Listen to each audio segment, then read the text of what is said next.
Pada masa dinasti ke-18 Fir'aun di Mesir, yaitu sekitar tahun 1567 sebelum Masehi sampai dengan tahun 1339 sebelum Masehi, di pesisir barat Pulau Sumatera telah ada pelabuhan yang ramai dengan nama Barus. Pelabuhan ini berkembang dengan baik dikarenakan ada bangsa yang mengatur serta menjaganya dari serangan bajak laut atau negara lain. Penguasa pelabuhan Barus dikenal dengan nama bangsa Malay.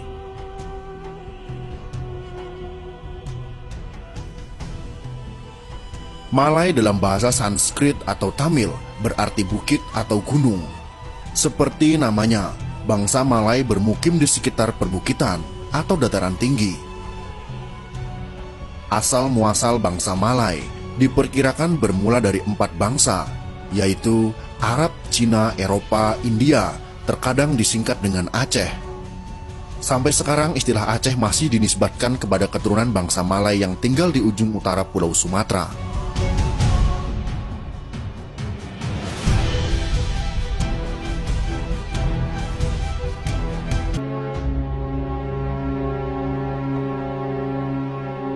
Bangsa yang pertama kali datang adalah bangsa Hindia Malaya atau dikenal dengan Himalaya. Bangsa Himalaya merupakan interaksi antara bangsa Hindia dengan bangsa Malaya. Bangsa Hindia merupakan keturunan Kush, keturunan Ham bin Nabi Nuh. Sedangkan bangsa Malaya merupakan keturunan bangsa Malaya Purba, Atlantis atau Sundaland, yaitu penduduk asli Nusantara yang selamat dari bencana banjir Nuh. Pada awalnya mereka tinggal di kaki gunung Himalaya.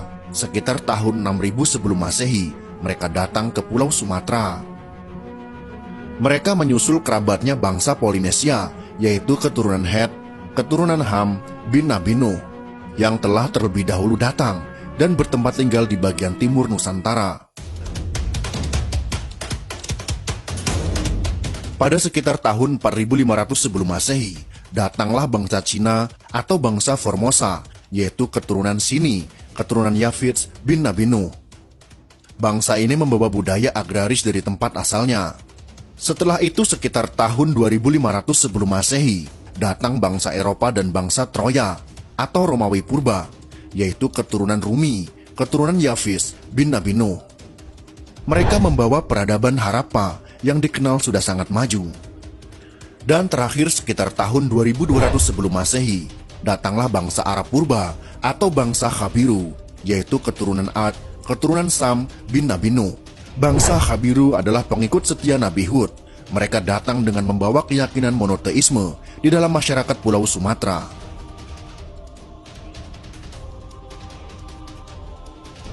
Penyatuan keempat bangsa ini dikenal dengan nama bangsa Malay, yaitu bangsa Aceh Purba atau Melayu Proto, dengan mata pencaharian utama sebagai nelayan dan petani. Bangsa Malay sebagaimana leluhur pertamanya, yaitu bangsa Himalaya, mendiami daerah dataran tinggi, yaitu di sepanjang Bukit Barisan,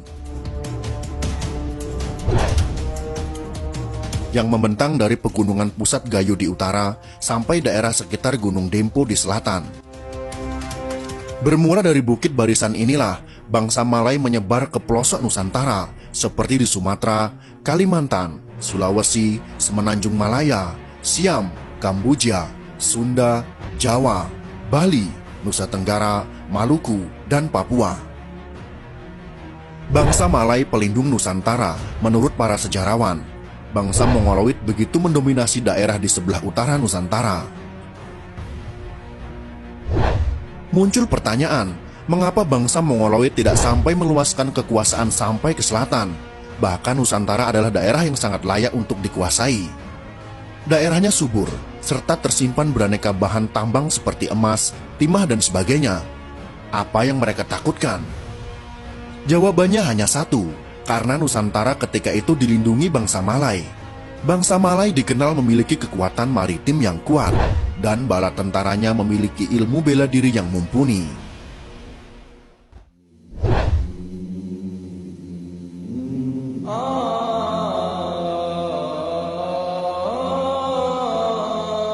Siti Kanturah, leluhur Bani Jawi, pada sekitar tahun 1670 sebelum Masehi, dikabarkan Nabi Ibrahim, yaitu keturunan Syalih, keturunan Sam bin Nabi Nuh, telah sampai berdakwah di negeri bangsa Malay. Beliau diceritakan memperistri putri bangsa Malay yang bernama Siti Kanturah. Ada yang mengenalnya dengan Katurah atau Keturah. Dari pernikahan itu, Nabi Ibrahim dikaruniai 6 orang anak yang bernama Zimran, Joksan, Medan, Midian, Isbak, dan Su'ah.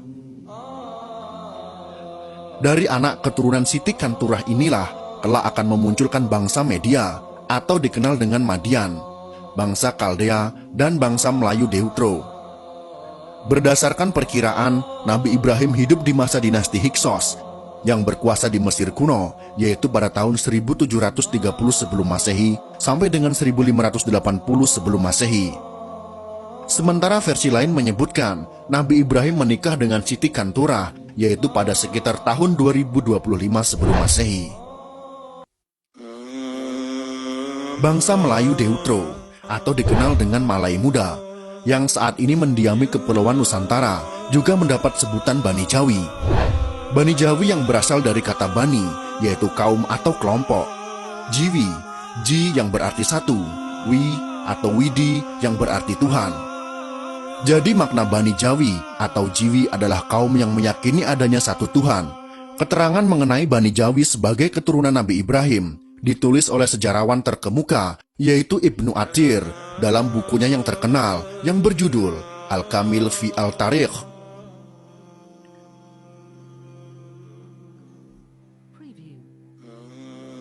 Catatan, Melayu Deutro adalah istilah yang digunakan oleh para sejarawan modern untuk mengidentifikasikan Bani Jawi, di mana Ibnu Athir menerangkan bahwa Bani Jawi adalah keturunan Nabi Ibrahim.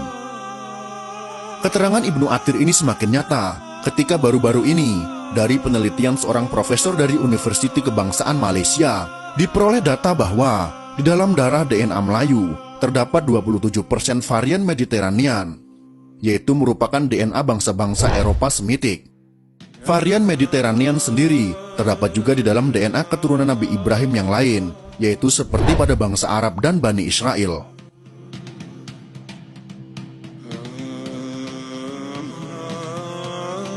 Suku Jawa adalah suku terbesar dari Bani Jawi, dan sejak dahulu mereka menganut monoteisme, seperti keyakinan adanya Sang Hyang Widi atau Sangkan Paraning Dumadi. Selain suku Jawa, pemahaman monoteisme juga terdapat dalam masyarakat Sunda kuno. Hal ini bisa kita jumpai pada keyakinan Sunda Wiwitan. Mereka meyakini adanya Allah yang Maha Kuasa, yang dilambangkan dengan ucapan bahasa Nu Ngersaken, atau disebut juga Sang Hyang Keresa. Kesimpulan dari video ini adalah bangsa Nusantara yang terdiri dari banyak suku bangsa, terutama bangsa Jawa dan Melayu, merupakan keturunan dari Nabi Ibrahim. Mayoritas dari mereka menerima agama Islam sebagai agama yang mereka anut, karena ajaran nenek moyang mereka sangat mirip dengan ajaran Tauhid yang dibawa oleh Nabi Ibrahim. Itu semua dikuatkan lagi dengan penelitian DNA seperti yang sudah dijelaskan.